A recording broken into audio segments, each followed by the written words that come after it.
Hey guys, welcome back to my channel. I am Tired Mama.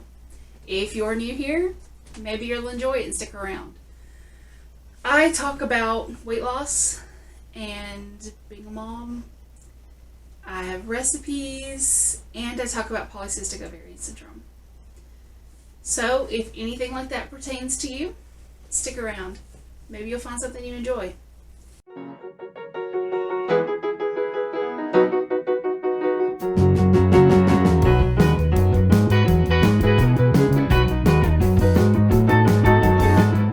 Thank you for all of those who have joined us recently. I know that some of my content is a little bit all over the place, and it's just because I have so much I want to get out, and I'm doing a video a day for 30 days. I've got like 10 more days left of that.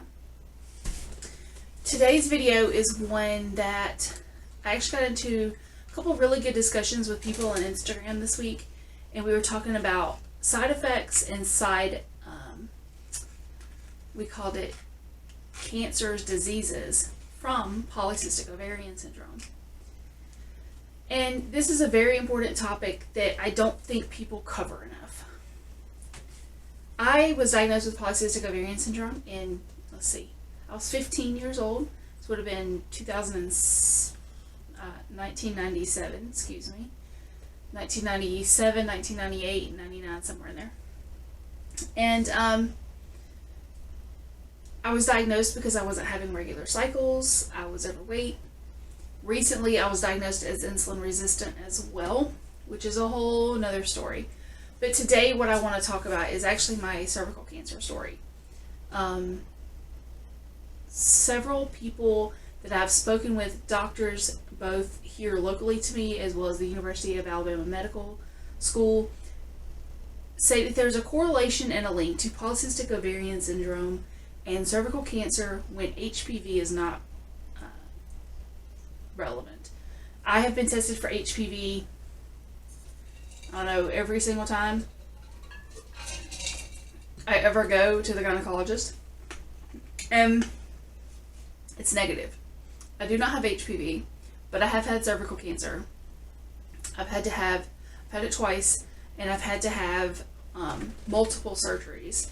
So I want to talk to you a little bit about how I was diagnosed, and then the surgeries that I've had and the length of time for the recovery and that type thing. So we're going to go back to 2008. In 2008, I went in for a regular annual exam. And they tell you if you don't hear anything, then assume everything is fine. Well, that's what I did. So this was like the first week of December in 2008. Now let me stop here and say, my story is not the normal story, okay? So this was December of 2008. I am someone that always answers their phone. For the most part, even if I don't know the number, I answer the phone. So it was really weird. I never heard anything. I assumed everything was fine, right? Well, in August of 2009, my doctor's office called me and they said, hey, your test results came back abnormal. We need you to come in and do a colposcopy. The test I did in December? And she said yes. And I was like, what? And it alarmed me. I mean, she didn't give me a lot of detail. She just said I needed to have another test done. So there were 9 months between the time that I had the test, the original test, and they contacted me for a colposcopy. A colposcopy is where they do a biopsy of the cervix, and it's just like an internal ultrasound. Same process. They couldn't schedule a colposcopy until September. Okay, now, the day that I go in for this, I have to tell you that if you've watched my channel for any amount of time, you'll know that I expect things to be done when they're supposed to be done, like test results. If you tell me you're going to do something on Monday, I just expect it to be done then. And I have very little patience for people who are professionals and fail at their jobs. So I'm already going into this doctor's office peeved about the whole situation. And it didn't get any better. Okay. So I went into the nurse, that you go in there first, they do your weight and all this kind of jazz. And she took me into the doctor's office. And this was into like where his desk was, and she's like, he wants to talk to you first. And I asked him at that point, I said, can you tell me why it took 9 months to notify me? And he said, what are you talking about? And I explained to him, I was like, I was never notified these results came back bad. Until, like, when they called me was August, a month ago. And he pulled up the chart, and it turned out that the nurse had backdated the notes. So she had put a note in there on the day she called me that she had called me the previous December, but the computer automatically timed, like she dated it, and then the computer automatically time dated it as the current year. That was dealt with separately. And he apologized profusely. And so so the beginning of my process was already a huge cluster to me. I was struggling with it emotionally, and then to find out that yes, what I had was called CIN, and I'm going to hold up my notes here to read this. Cervical intraepithelial neoplasia, which is cancer cells of the cervix. Now, the original test came back as precancerous cells. However, once they did the colposcopy, they determined that it was stage 1. It had not spread, thank God. So the very first thing that they ever do when you have anything that may be slightly off on your cervix is they do what is called a leap. And basically it's like a wire. Let me see if I can find something. Okay. So, hold on. I'm going to grab this. I'm going to use this rubber band, okay? And it's like an electromagnetic wire that's connected to an electrode. And they go in with this and they scrape your cervix. And it scrapes off all the precancerous cells. In a lot of people that works. And that handles the situation. Now, after they do the leap, then they go back in and they do further biopsies. And they send those off to see if you have to have further bleeding or further surgery, etc. Now, at this point in my life, this was 2008. So I was 25 years old. I was holding out to have children of my own one day. And the doctor started, at this point, recommending a hysterectomy for me. That recommendation was because I do have PCOS. I have had multiple issues. And he said, and I also have a family history of uterine cancer. So, there were multiple factors there. But let's keep going. So I had the first surgery the end of September. Just a few weeks later, they got me in for surgery. And it was really quick. I was married at the time to my first husband. He said I was in surgery 15-20 minutes. Now, I woke up from the surgery. And this is where it kind of gets, like, it wasn't that bad the first surgery. I was very sore. You automatically have that, like, you are put under general anesthesia, so you feel like your body's full of air. And that caused me a lot of discomfort, but it wasn't really, like, unbearable pain. A little spotting, and I was fine. 6 days later, my doctor called me back. And he said, Samantha, we didn't get it all. We need to go back in. And so we went back in for surgery too. And it was on October the 4th. I'll never forget because it was a week before my birthday. And he explained to me that they would have to be more invasive this time. That they would have to be more, they would have to take more out this time, and just to be aware that recovery would be longer. Okay. When I got ready to get in the car to leave home, the nurses put down trash bags and plastic bedding covers over the seat of the vehicle.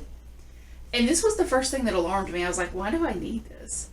And they're like, well, you may leak a little, you may bleed a little bit on the way home. And I'm like, to come out of my clothes? Seems kind of extreme. They already had me like in a full pad situation. But I digress. So they told me that it would be a little rougher, right? But they didn't really tell me how bad it would be. And when I say it was bad, it was horrible. I remember that we went back to my grandmother's house so that because my mom and my grandmother have lived together for years, and that way they could help me, take care of me. And for hours, I had to stand in the shower because of blood clots.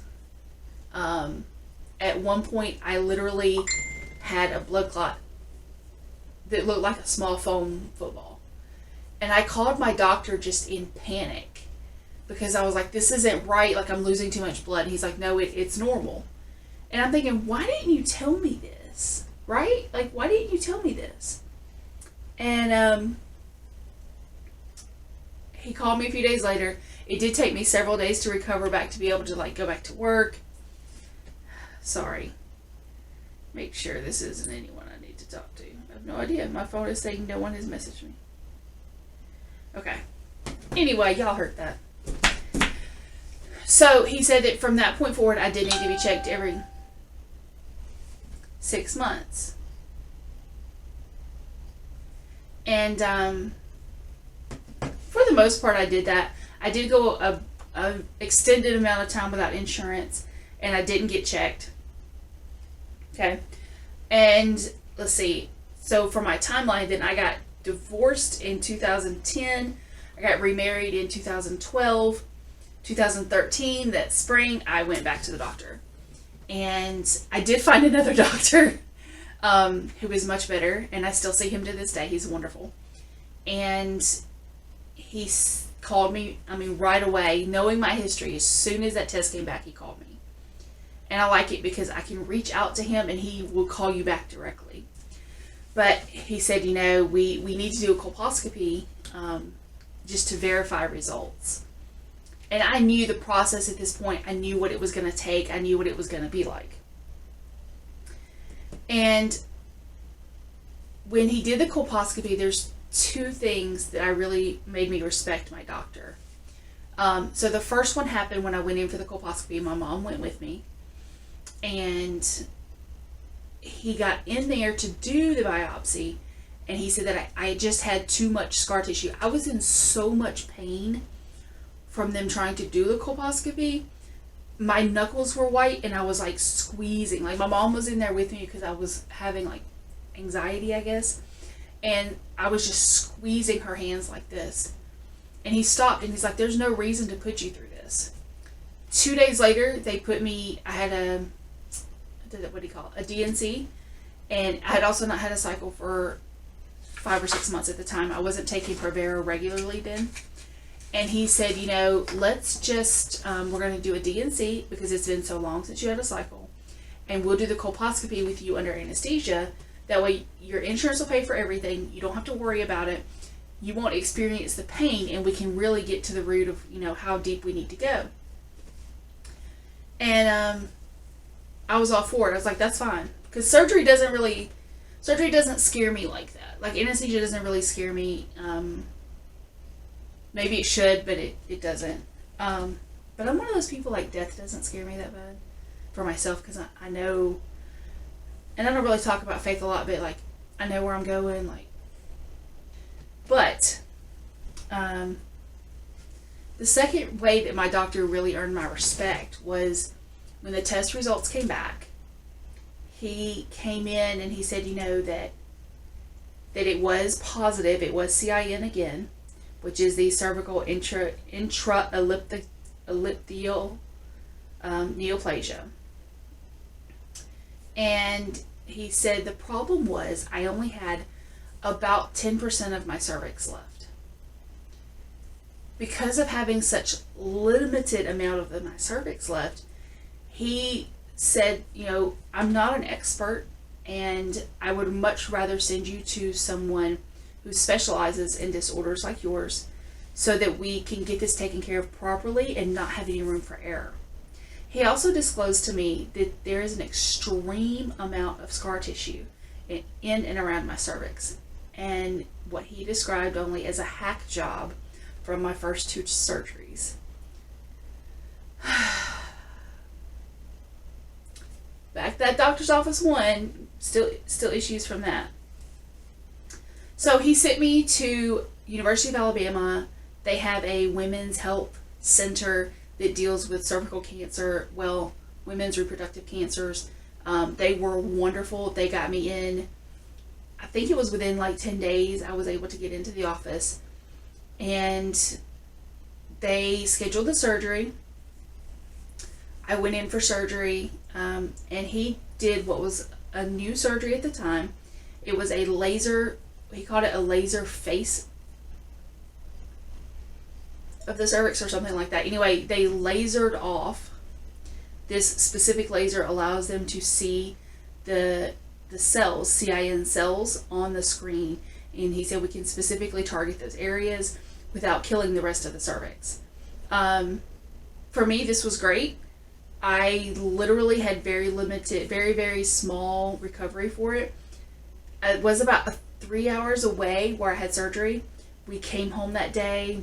I went to bed. The only issue that I had was they gave me medication. It was new medication I never had before called Narco.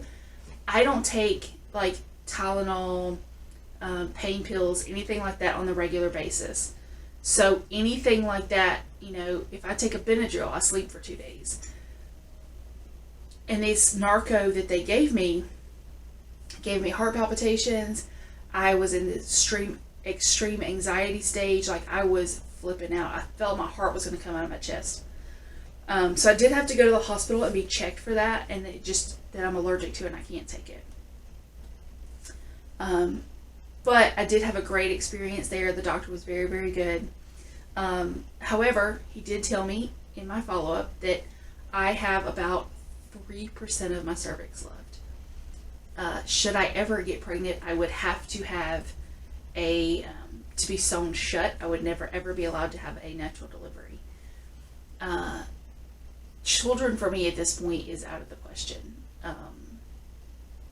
I was blessed and fortunate enough to have my 2 that are not my biological babies, but they're my babies. And, you know, it is what it is. If I continue to have issues like this, we will move forward with the hysterectomy. I have not since then, since 2013, I've not had any issues. I do go see my wonderful doctor on a regular basis. He is amazing.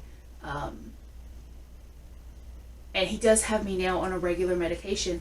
And it is, whether it's because of the medication or not, when I regularly take Prevero and I regularly have cycles, then I don't experience CIN outbreaks. And they have notated that in my chart, and maybe that will help more women along the way. Guys, that's going to be it for me today. It is late at night and I'm going to go to bed. If you have questions or concerns, or maybe you're getting ready to go through one of these surgeries, feel free to leave a comment. I would love to talk to you and tell you more about my experience. Realize 3 things. Number 1, you are worth the time and the effort that it takes to lose weight. Number 2, your life is worth the effort and the energy that it takes. And number 3, you are loved. Until next time, guys. Bye.